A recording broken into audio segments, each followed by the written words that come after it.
স্বাস্থ্যকর খাবার আবার টেস্টি হয় নাকি, এমন একটা ধারণা কিন্তু অনেকেরই আছে। মিথ্যে বলবো না, এমন ধারণা কিন্তু আমারও ছিল। তবে যদি আমরা স্বাস্থ্যকর খাবারকে একটু টেস্টিভাবে বানিয়ে নিই, বা যদি হেলদি ওয়েতে টেস্টি খাবার বানিয়ে নিই, তাহলে ব্যাপারটা কেমন হয়। ঠিক সেরকমই রেসিপি আমাদের আজকেরটা। এখানে আমি দুরকম ডাল ভিজিয়ে রেখেছিলাম, সঙ্গে খানিকটা মেথি দিয়েছিলাম। ভালো করে ভিজিয়ে নেওয়ার পর ব্লেন্ড করে নিয়েছি কাঁচা লঙ্কা, আদা আর গোটা জিরে দিয়ে। তারপর এর সঙ্গে অ্যাড করে দিয়েছি পরিমাণ মতো লবণ, বেশ খানিক সবজি, যার মধ্যে বিটরুট আর ধনেপাতা নিয়েছি। তোমরা চাইলে আরও কয়েক রকম নিতে পারো। সুন্দর করে মিক্স করে নিতে হবে, জল কিন্তু ব্যবহার করা চলবে না।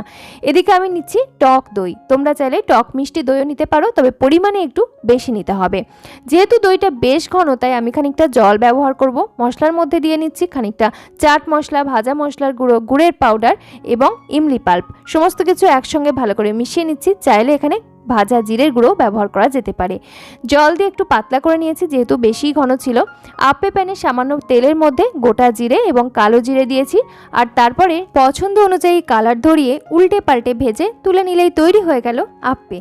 এরপরে এগুলোকে দই বড়ার মতো সুন্দর করে সাজিয়ে নাও, উপর থেকে দইয়ের মিশ্রণ দিয়ে। তারপরে তেঁতুলের পাল্প, এবং যেটা না দিলেই নয় সেটা হচ্ছে গ্রিন চাটনি, আর বেশ খানিকটা চানাচুর ছড়িয়েছি। তোমরা চাইলে সেও ভাজা নিতে পারো। তৈরি হয়ে গেল দারুণ হেলদি এবং টেস্টি দই বড়া। কেমন লাগলো?